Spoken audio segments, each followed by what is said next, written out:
తెలంగాణలో నిషేధిత భూముల జాబితాపై నెలకొన్న వివాదానికి నకిలీ ఎన్ఓసీల వ్యవహారం కూడా సమస్యగా మారింది.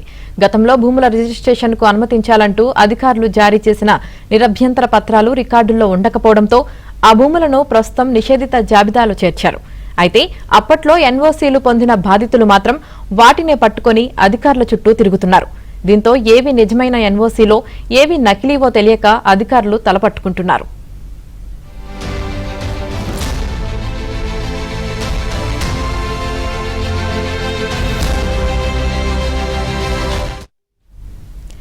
జిల్లా కలెక్టర్, ఆర్డీఓ, అదనపు కలెక్టర్, తహసీల్దార్ ఇలా ఎవరి స్థాయిలో వారు ఏదో ఒక కారణంతో నిషేధిత జాబితాలో ఉన్న భూములను రిజిస్ట్రేషన్కు అనుమతించాలంటూ గతంలో అనేక సిఫారసులు చేశారు.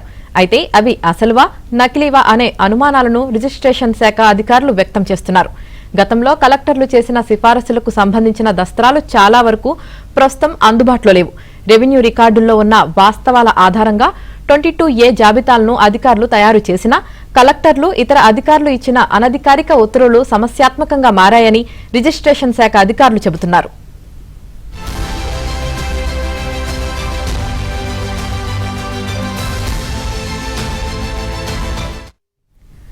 కలెక్టర్లు ఇచ్చిన ఉత్తర్వుల నకళ్లు కూడా ఇప్పుడు రికార్డుల్లో కనిపించడం లేదు. దీంతో కోర్టు కేసులు, ఇతర వివాదాలతో పాటు ఈ నకిలీ ఎన్ఓసీలు కూడా 22A వివాదాలకు ఒక కారణంగా అధికారులు అభిప్రాయపడుతున్నారు.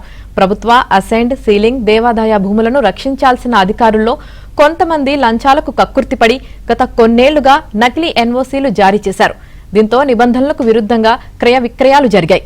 దీనిపై ప్రభుత్వం లోతైన విచారణ జరిపితే గత ప్రభుత్వ హయాంలో జారీ చేసిన ఎన్ఓసీల్లో అసలు నకిలీ వ్యవహారం వెలుగు చూసే అవకాశం ఉంది.